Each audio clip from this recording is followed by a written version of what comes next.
This conference will now be recorded. Good morning, all of you. So, as we have started with the helminthology, today's topic we are starting about last class already we have started about nematodes. Now we are starting schistosomiasis, or the organism causing schistosomiasis are schistosomes. These schistosomes are known as blood flukes. You all already know nematodes are called as in general as flukes. So these are called as blood flukes. So you have liver flukes, you have lung fluke, you have intestinal flukes, and schistosomes are blood flukes. Though these are endemic in some parts of Africa and other countries where these cause very serious diseases. Though there are many species, three species, that is Mansoni, Japonicum, uh, and Hematobium, are the three species which are very common. One more specific feature of these trematodes, there are two trematodes which can cause cancer. See, parasitic diseases which can cause cancer. Of this, Cystosoma hematobium, which causes bladder, urinary bladder cancer, and Clonorchis sinuses, which we'll be dealing in the future classes, will be causing liver cancer. So these, I have just given an example. See, these diseases are treatable, preventable diseases, which can be very simple, or you can cause a very serious form of this disease, that is cancer. So we should be very careful about these parasitic infections. So these are most commonly seen in the tropical countries. These are called as neglected tropical diseases. The diseases caused by schistosomes are called as schistosomiasis. So these have, man is the definitive host for all the schistosomes, and intermediate host are the snails. So as we move on, you can see some of the pictures here. These are the ascites. So these are ascites. You can see these also veins which are enlarged. That is due to portal hypertension because of blocking of the portal vein. So as we move on, so what is schistosomiasis? It is also called as snail fever. The other name for schistosomiasis is snail fever. Please remember the other names also. So whenever you come across in exam such names, don't get tensed. All of those will be the same. The names are different. Bilharziasis is also the other name. Katayama fever. Katayama fever is also a very common name. Parasitic infection caused by cystosome flukes, also called as blood fluke, as also told most prevalent, second most prevalent tropical disease. You can see the snails, how they are looking.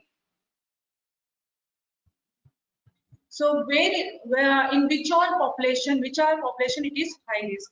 So main poverty is the main cause for the disease. So you can see farmers are at high risk, fishermen are at high risk, and which are parts of Philippines, which was initially detected.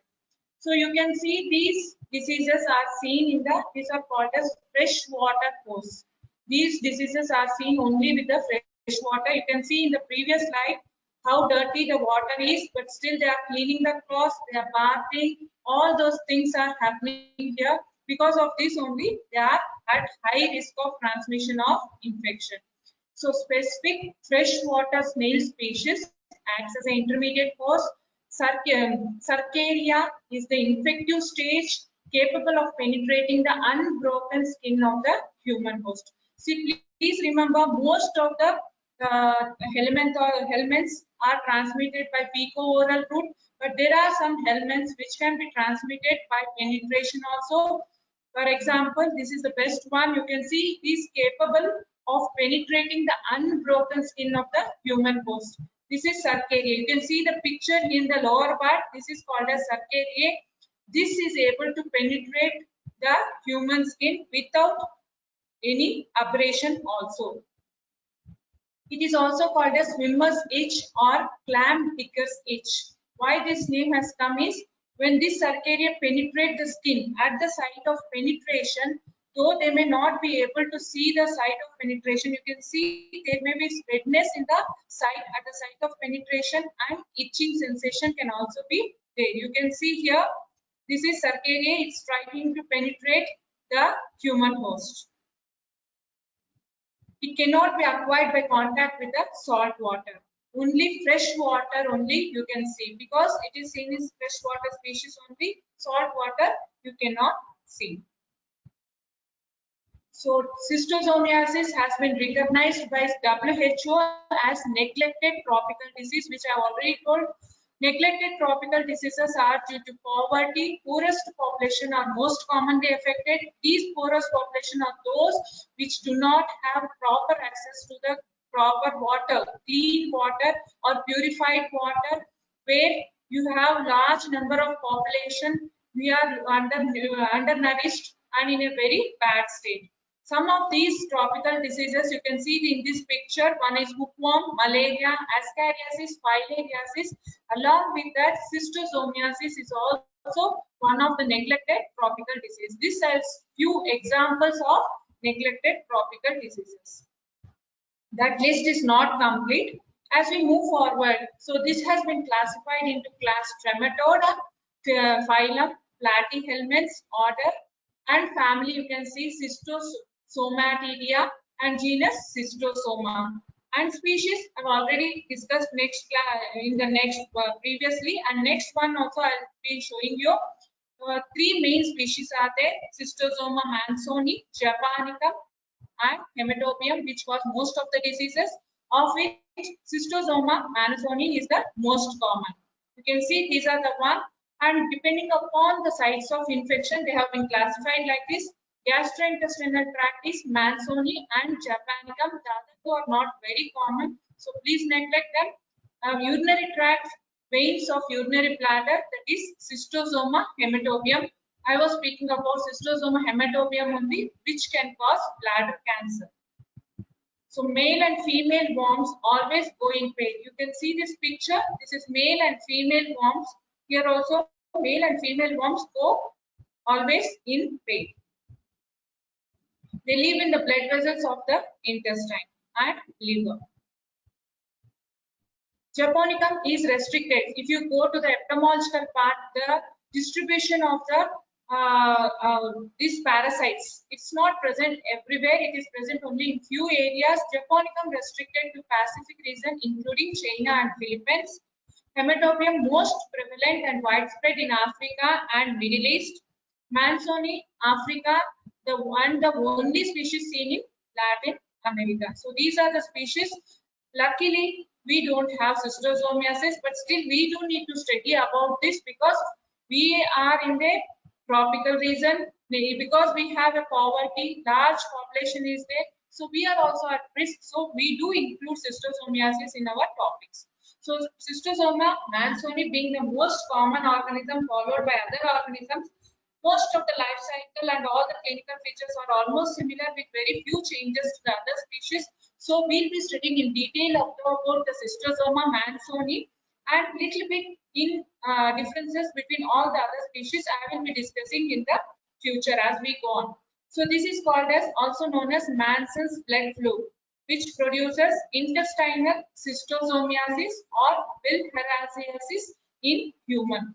So as already told, depending upon the habitat where they cause the infection, intestinal tract. So gastrointestinal tract is the most common place where mansoni and japonicum cause the disease, whereas hematobium is in the bladder. So you can little bit about history. One slide about the history. You can see the upper picture. He is Theodore Bill has on his name also. Another name has been given to this disease. He 1851. He first demonstrated lateral spine eggs at autopsy of a patient in Cairo. So this was his first finding made by Bill Hazard. Later, subsequently, eggs were demonstrated by Manson in 1903 in the feces of a patient without having any hematuria. So he is Manson. So these people were the one who made initial contributions to this disease. Later, many people came into the picture, and after that, the disease was completely exploded. So habitat, adults live in the radicals of inferior mesenteric vein, sigmoid recto venous plexus. Definitive host is humans, occasionally rodents in South America. That's very rare. Please, if you feel you get confused with that, please leave it. Baboons in Africa and also intermediate host freshwater snails. So only the freshwater snails can act as an intermediate host, and without the development in the intermediate host, the cycle is not complete. So in salt water, this disease is not seen. Only those who are in contact with the fresh water, they can acquire this disease. You can see the mansons live in the inferior mesenteric vein, whereas other species, one of which will be in the superior mesenteric vein. So depending upon the site of infection, their habitat will change. But all of them live in the blood vessels only. So little bit differences between the three: Hematobium, Mansoni and Japonicum. So body surface of Hematobium is finely tuberculated, whereas Mansoni it is grassly tuberculated and Japonicum is non-tuberculated. You can see the testis Hematobium 4 to 6 in cluster, whereas here 6 to 9 in cluster. Here it is 7.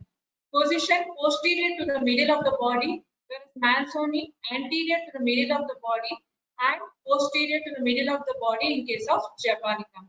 You can see the amount of eggs that are released formed in the uterus: 20 to 30, 1 to 4, 50 to 300. So these are the eggs. You can see different types of eggs. Based on the eggs also we can divide 3 species. As we go on, we'll be discussing about that. So these are the eggs. Based on the eggs only, most of the diagnostic features are based.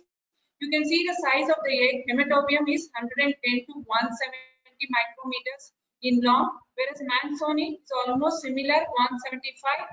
This also, but little smaller is the Japonicum.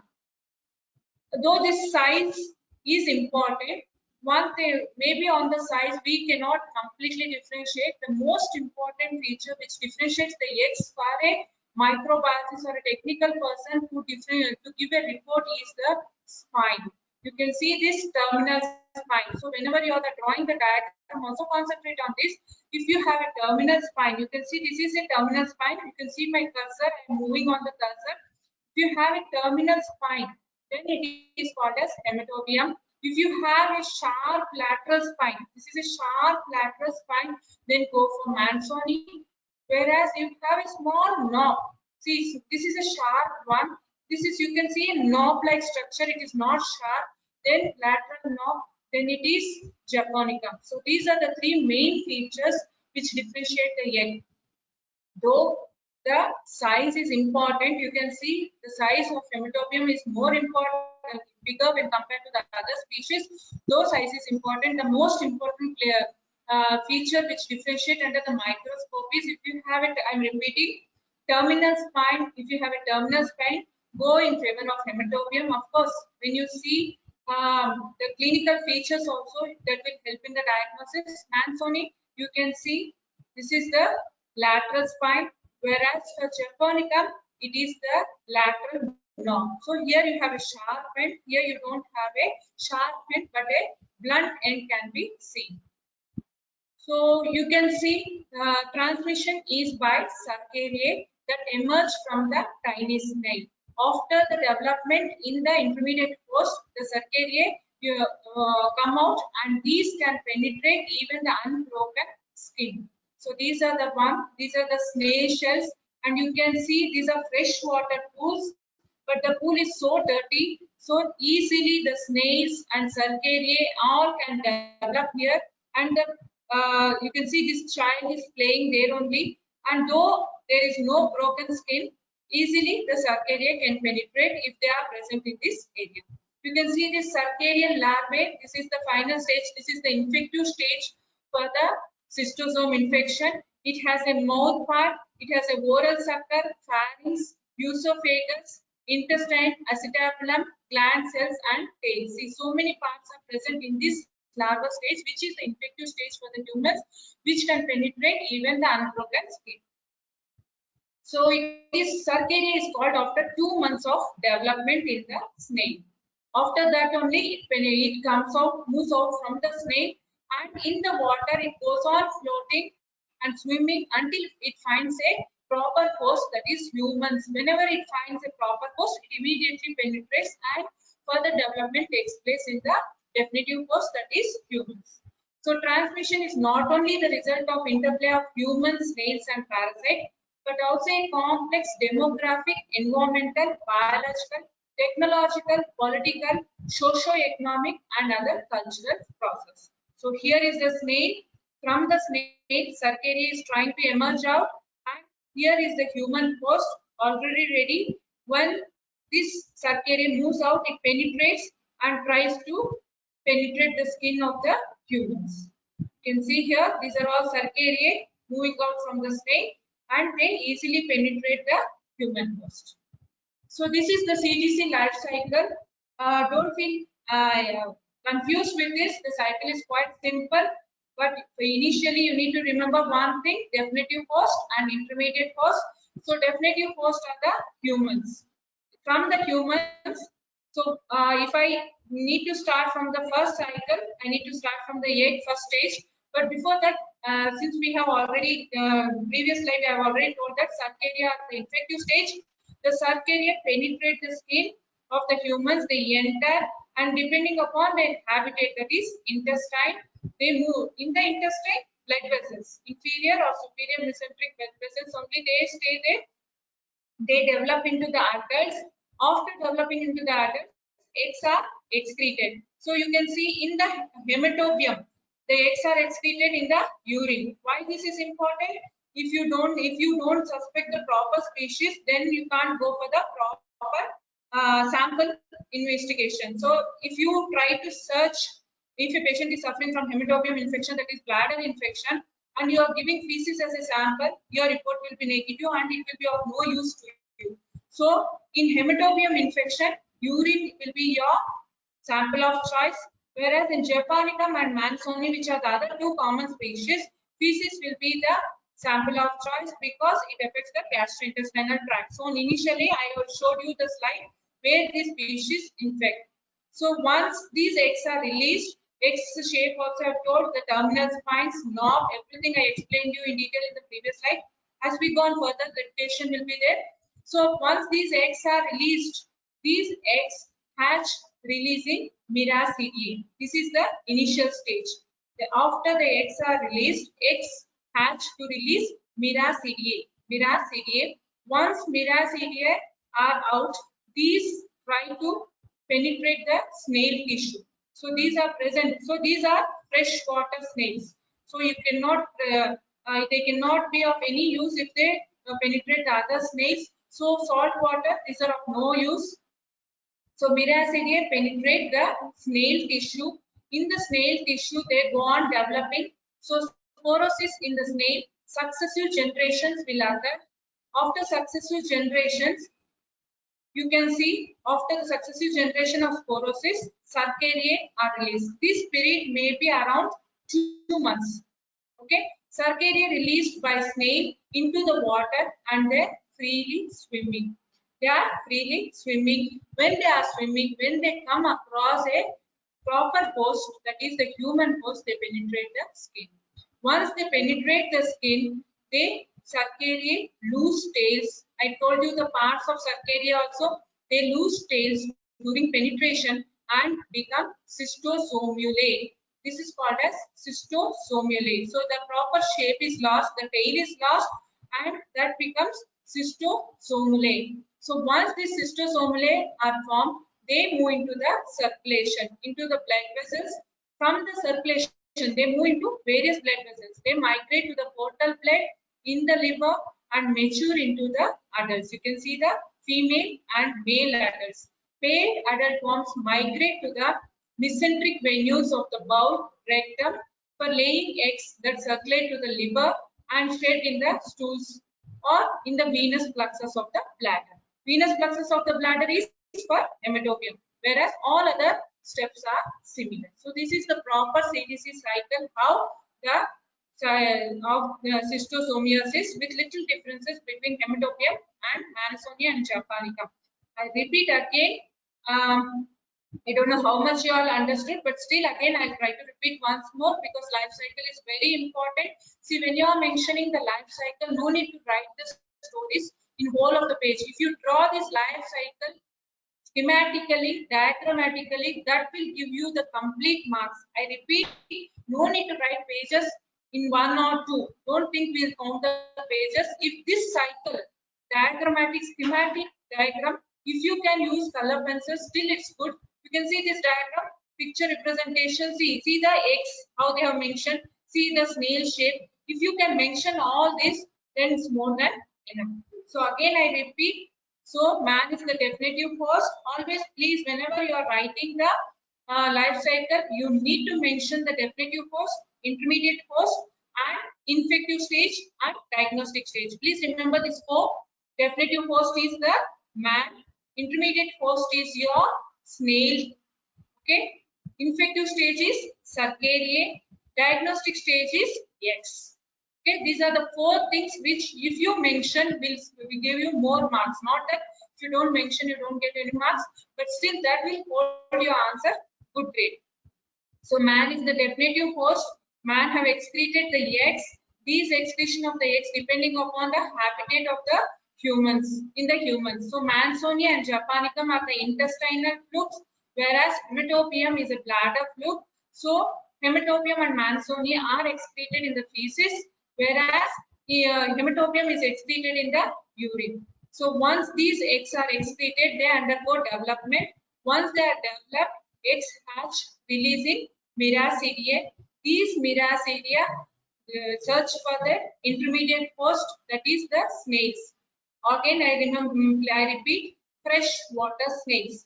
So once they identify the freshwater snails, Miracidia penetrate the snail tissue.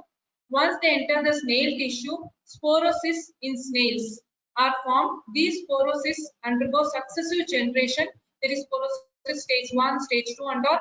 No need to remember all that. Sporocyst is the word you need to remember. So undergo multiple successive generation. Once sporocysts are formed, Cercariae are released in the sporocysts of the multiple generations. Cercariae is formed.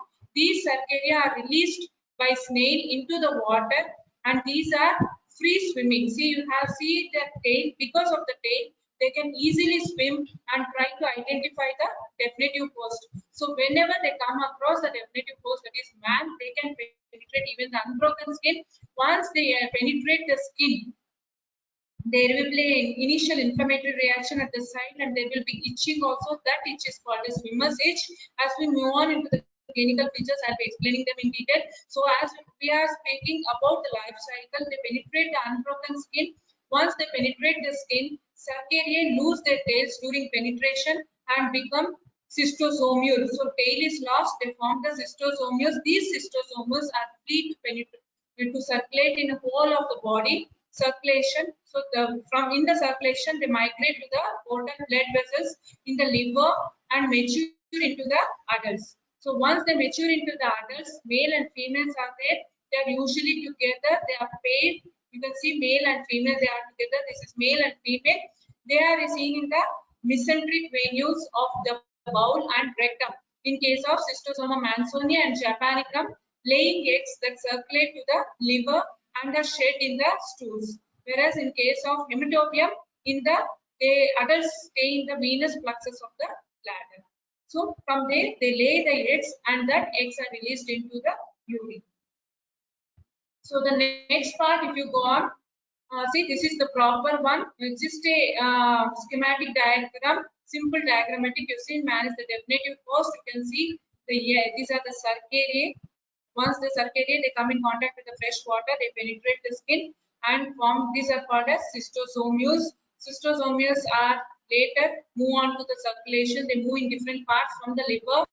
From the liver, they move on to the different venous fluxes depending upon their habitat, and they lay the eggs. These eggs are released, and from that Miracidae are evolved. From Miracidae, they go into the intermediate host, that is the snake, that is freshwater snake. So this is a museum, a picture seen in the museum for the simple understanding.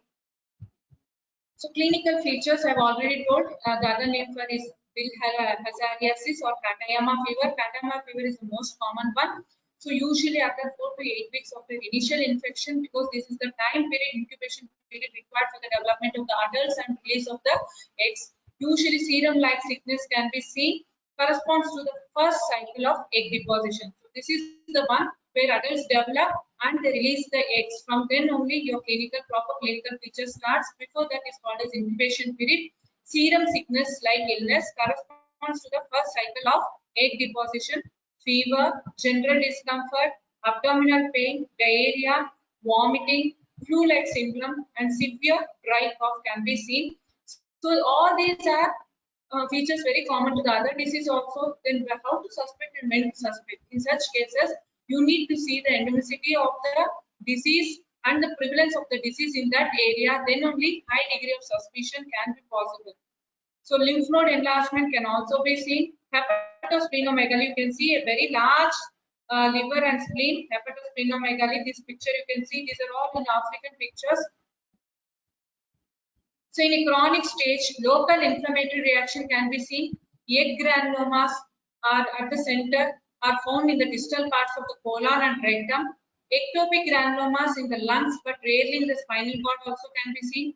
Fibrous thickening and loss of elasticity of the tissues. In massive infection, pseudopolyps occur in the intestine. In severe chronic fibrosis of the intestine can also be seen. So this, in general, where the clinical features have been divided into acute and chronic, whereas stages of schistosomiasis have also been mentioned in detail. You can see the stage 1, that is stage of infection, usually 0 to 4 weeks, where cercariae are formed, cercariae penetrate the skin and schistosomules are formed. In such cases, cellular infiltration at the site of infection. You can see, I've already expressed, they have penetrated here. Cellular inflammatory reaction. You can see the redness and swelling around the site of penetration. That is the inflammatory reaction. Because of this, itchiness, redness, edema, that is called as swimmer's itch or clam digger's itch. During this period, some of the patients may also, you can expect some allergic reaction due to eosinophilia, that is fever and cough. So this is called as swimmer's itch or clam digger's itch. Stage 2, that is stage of maturation, 4 to 6 weeks. 4 to 6 weeks. Apart from these inflammatory reaction at the site of penetration, there is no other clinical features. So mature, populate, females start laying eggs. So from this period only, actual symptoms usually start, that is serum-like sickness. So females mature, they start laying the eggs. Different types of eggs are seen in this picture.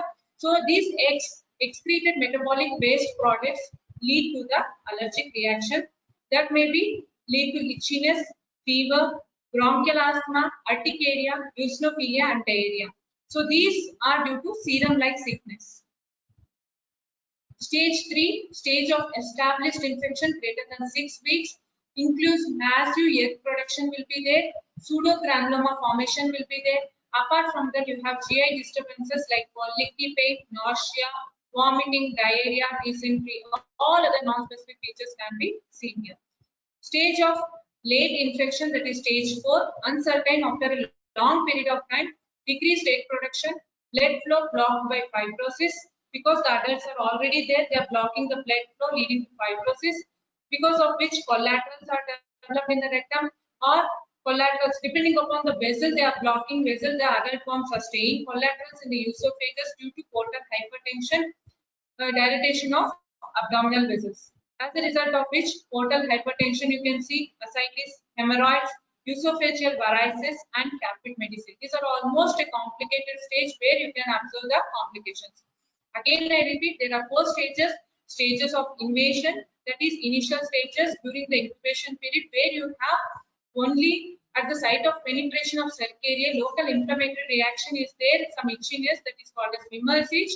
Whereas in stage 2, that is due to the proper after the incubation period, due to the deposition of the eggs after the adults mature, and once the eggs are deposited, they lead to itchiness, bronchial asthma, eosinophilia, urticaria, all other symptoms, that is serum-like sickness can be seen. In stage 3, established infection is there greater than 6 weeks, which include massive egg production is there, leading to pseudogranuloma formation under the GI disturbances. Whereas stage 4, stage of late infection, uncertain, usually after a long period of time, decreased egg production. As a result of decreased egg production and due to the presence of females and male, that is adult worms in the venous plexus, they may lead to the blockage of the vessels, leading to fibrosis of the vessels. As a result of fibrosis and loss of blood supply to that area, collaterals are developed. As a result of collaterals, various other features or clinical features are developed like portal hypertension, ascites due to the blockage, hemorrhoids, varices, and capillary medicine, which are almost a complicated stage where treatment becomes very difficult. So complications again, periportal fibrosis, where you call as Simmers clay pipe stem fibrosis. Simmers clay stem fibrosis leads to portal hypertension, gastrointestinal hemorrhage, leading to hemorrhoids or capillary medicine or esophageal varices. Anything can be seen. You can see this picture, a very large ascites due to the blockage of the vessels. You can see this varices, how it is. See the varices, this is also due to the blockage of the venous plexus, that may be due to the adult form and also the resultant reaction. Follicular lymphoma of the spleen can also be seen. Cystosomal core permeate hepatic cystosomiasis can also be seen. And finally, but not least, heart failure. These are some of the features, complications, some of the complications. So cystosomiasis can be very serious disease. So initial stage, you need to identify and treat it. So high degree of suspicion, especially in the endemic areas, is required. So coming to the laboratory diagnosis, do we have a laboratory diagnosis? Is laboratory diagnosis necessary in this disease? Yes, we have a good laboratory diagnostic features, and importance of the laboratory diagnosis is also great because the disease is treatable and also helps to know the prevalence of infection in that area, because we can take preventive measures, is providing safe water, heating, boiling the water so that we give potable water, decreasing the poverty. All these are some of the ways how we can prevent the disease. So again, as with other parasitic diseases, parasitic diagnosis is the diagnosis of choice, though other diagnostic measures are there like detection of antigen and detection of antibody also, but identification is the most common one and diagnostic one. Urine microscopy, when is urine microscopy becomes important? In Schistosoma hematobium, not for others. Bladder mucosal microscopy can also be used. That also useful only in the hematobium infection. Whereas you are going for Mansonia and Japonicum, then go for fecal examination for the eggs. Detection of antigen, circulating anodic antigen and circulating cathodic antigen by ELISA can be used. Of course, they have their own advantages and disadvantages that you can use by ELISA or other methods. Simple rapid immunochromatography methods are also available. I'll be explaining the advantages and disadvantages in the next few slides. Detection of the antibody by various methods: complement fixation, immunofluorescence, hemoagglutination, enzyme-linked immunosorbent assay, FAST, and ELISA. All these methods can be used for the detection of antibody. So as we go on, first parasitic diagnosis, the identification of eggs in the stool for Mansonia and Japonica. You can use two stool, simple one. One is saline mount, another is iodine mount. Saline mount, of course, iodine mount is not that much useful here. Saline mount is the one to put a drop of saline, a drop of stool sample, or if you have a urine sample in case of hematobium, go for drop of saline and a drop of urine sample, and careful observation is required. And at the same time, multiple examinations, 2 or 3 sample examination will give a better outcome. Apart from that, transportation of the sample to the laboratory at the earliest is the few things which should be remembered before you give a proper diagnosis. See, today I have received the sample, tomorrow I have sent it to the laboratory, and the laboratory person reports on the 3rd day. So you would have lost a valuable data. So always keep in mind, if it is the best if you can reach the laboratory within the half an hour of collection of the sample. So identification of eggs in the stool, direct fecal smear examination can be done. Sometimes you feel that stool sample concentration of the eggs are less, you may miss the eggs in one or two slides. So in such cases, you can go for concentration techniques by using 0.5% glycerinated saline, acid ether method, Kyoto's cellophane fecal thick smear can be used. So used to quantify, sometimes quantification also might be required to know the amount of eggs produced and the intensity of infection. So hatching test with eggs that also can be used. So differentiate active from treated infection. So hatching test with eggs helps to differentiate active from treated infection. How? So if you try to hatch the eggs, if live larva comes out, that is Miracidia comes out, then it is your treatment have failed. Whereas if eggs does not hatch, there is no larva coming out, then you can take it as it's a treated infection. So your drugs are quite good going. So continue in the future to complete the course. So serological diagnosis, I've already told antigenic test, that is cathodic and anodic antigen test. So by using counter immunoelectrophoresis or ELISA, these are the diagnostic tests. You can see the ELISA with the 96 well plate and all the reagents given you here for serology. And there also I told you there is a small serological test, that is immunochromatography, that is easy one. This also is easily available. Radioimmunoassay uses prognostic value. It has detect acute infection also. Prognostic value, this is very important because after the treatment, whether your treatment is working or good. If your antigen test is negative, that indicates it has a prognostic value. So you will know whether your treatment is working or not, whether the dosage is to be continued for longer time or you have to change any dosage or any change of drug. All this is possible if you have a prognostic test. Diagnostic test only helps in the diagnosis, whereas prognostic test is useful also to see whether your treatment is a success or not. So advantages and disadvantages of antibody detection. So useful in pre-patent period, chronic and ectopic cases in which eggs are difficult to demonstrate epidemiological studies. So main usually it is used for epidemiological studies.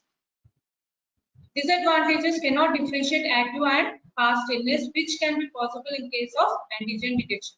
Cannot quantify the egg burden. This, if you want to quantify the egg burden, either your antigen or antibody detection tests are not useful. Only the parasitic diagnosis is useful. Again, I repeat, most of the parasitic infection, parasitic diagnosis is the still the gold standard, though other types of tests have been developed. So other diagnostic methods, you can see these are of not much use, but still they can be used. Immunological skin test for cystosome antigen can be tried. Imaging methods like CT scan, ultrasound, CT, this can be used, but maybe may not be useful. You can see here, yeah, you can see sometimes you can see characteristic features. Histologic, but these are not confirmatory diagnosis. Confirmatory diagnosis is always your parasitic diagnosis. Histological examination, detection of eggs, also in the liver, rectal, bladder, biopsy specimens. This is done by the pathological persons. Others, acute infections associated with eosinophilia. So, eosinophilic count usually if high, first diagnosis goes in favor of your parasitic, especially in the children parasitic or your allergic reaction. If it is an endemic area, then mostly it is a parasitic infection. Then again, depending upon the clinical features and other parasitic diagnostic features, you can go for the final diagnosis. So you can see here, CDC performs a screening ELISA that is 99%, 90% and 50% sensitive for Schistosoma manzoni, Japonicum and Hematobium and Japonicum respectively, and confirmatory species specific immunoblot that is at least 95% sensitive and 99% specific for all the three species. So it is performing because it's a neglected tropical disease. Various methods have been followed by this organization to decrease the disease. So you have drugs. So your diagnosis is very important. So praziquantel is one most common drug that has been used. That depending upon the species and depending upon the age also, your drug dosage will change per person to person. So opsamiquan is effective in treating infections caused by Mansoni in some areas where praziquantel is less effective. Most of the time, if praziquantel is effective, please go for praziquantel. Where this praziquantel is not that effective, then it can be we can go for the other drugs. So what is the bad point of this schistosomiasis? And most of the parasitic diseases, no vaccine is available. You can see this malaria and all these are mentioned in the neglected tropical disease. Even after repeated attempts and from a long duration also, there are so many trial vaccines, but no vaccine have been that successful that which have come to the market.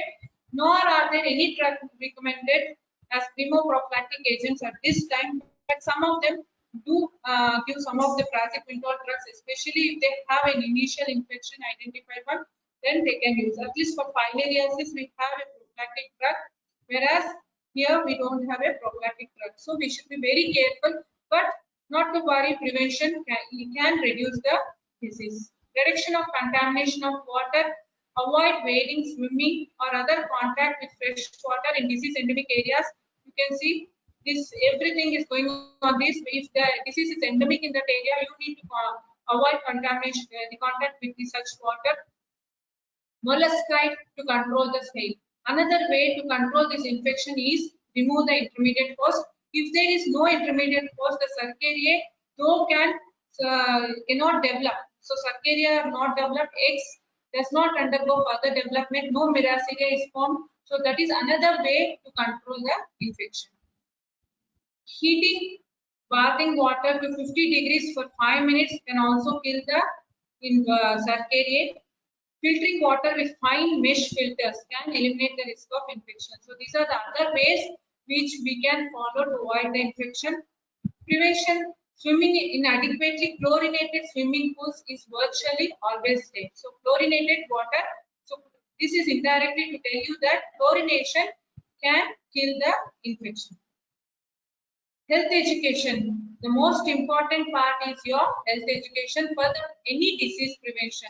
If you educate the people about the importance of using chlorinated water or avoiding swimming in such pools where the water is dirty, and also always explaining the importance of purified water, heating the water, filtration of the water, you can improve the decrease the prevalence of the disease. So topical application of insect repellent bead can also block penetrating Cercariae. This is another way. Effect is short-lived and cannot reliably prevent the infection. So schistosoma control programs have been developed. Program goal is elimination of schistosomiasis as a public health program. So various measures have been developed to avoid these infections, especially the school children and all. You can see here.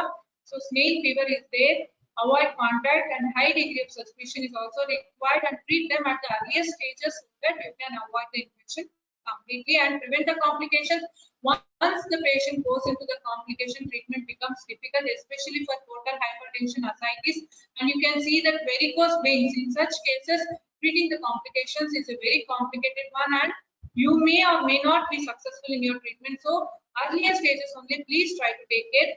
So Japonica, most pathogenic of all the species, Schistosomia species, causes schistosomiasis japonicum or oriental schistosomiasis in humans. First described by physician Fusey in 1847 in Japan. Eggs are demonstrated by feces by Fushinami in 1904. Katsurada first described adult worm in the year 1904. Mayagawa, you can see so many scientists have contributed to the identification of this disease and their life cycle. So life cycle is almost very similar to that of the other one, except the adults live in the ileocecal venous plexus. There is inferior mesenteric plexus. This is ileocecal venous plexus. That will be that is superior mesenteric vein. So this is the change in the both species. Intermediate host are also freshwater snails of genus Oncomelania. There the genus was Bellamediae. That is different from this one. In fact, this if you can remember, please remember, or else no need to worry. You just write freshwater snails. So infective form here also is Cercaria only, and the diagnostic forms are also X. Life cycle is very similar to that of the one. Pathogenesis of the disease is similar to that of Manzoni. Notable differences: Katayama disease is more severe following Japanicum infection, even death may occur. So Japanicum is more serious infection, whereas Manzoni is more common infection. CNS involvement is also much more common here. You can see the varicose veins, dilated vessels, how they are looking, and the huge ascites. And apart from that, you can see the enlarged spleen and liver also is in these patients. So clinical features confined to the intestinal tract and liver, similar. Clinical manifestation are similar, but more pronounced and serious. Incubation period is very short when compared to that. Early pathological lesions found primarily in the small intestine instead of large intestine because ileocecal vessels. Superior.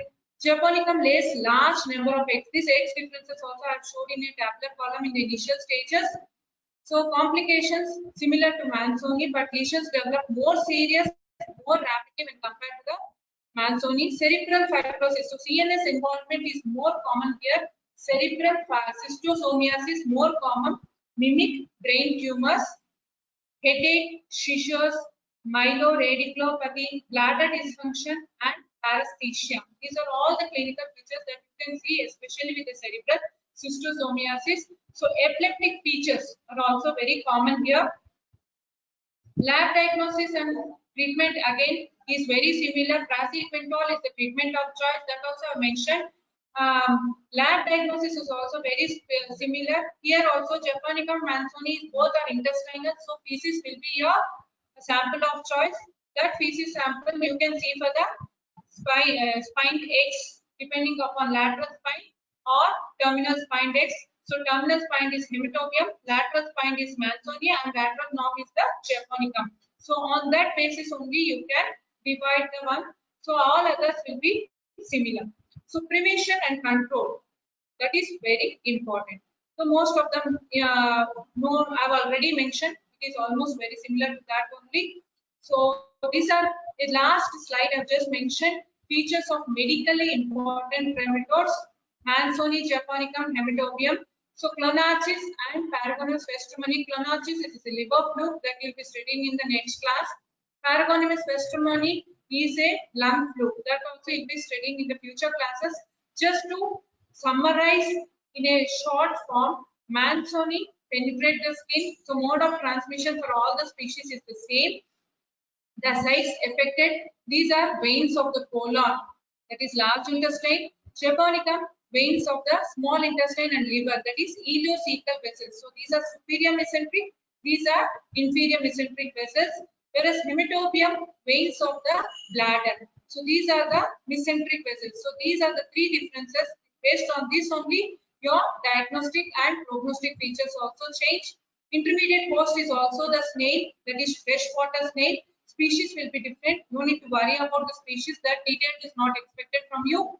Diagnostic features of the eggs. Manzoni, you can see lateral spine egg. Japonicum, small lateral knob, you can see. Hematobium, large terminal spine. Don't take this as a lateral spine. It is a lateral knob. Then only this is a blunt end, whereas this is a pointed end. So that will help you to the differentiate. So first ever World Neglected Tropical Disease Day, 13 January 2020 was celebrated. Beat national the neglected tropical diseases for good for all. So this is the slogan they gave for this neglected tropical disease that was done on 30th January 2020. So it's, I can't tell it as a celebration. This is a vote which they take so that we can do something to control this neglected tropical disease. If the incidence and prevalence is very high, we can try to get down and completely we can eliminate or eradicate the disease. Of course, eradication of parasitic diseases are quite difficult. Till now, only one eradicated disease is there, that is Guinea worm, Radunculus medinensis, which has been completely eradicated from the world. So nothing is impossible, everything is possible. So prevention, health education are the two things which can change the code. So this is the final class. So most of you all have been asking for whether how will be your internal? So we didn't get any official notification from the principal office. Till we get a principal office notification, we can't give you official announcement. But still, mostly it will be a online examination. Mostly it will be a MCQ. So don't worry. Please read in detail completely so that. But your final exam will be completely the same as your previous examination. So please read completely. All the best. Thank you.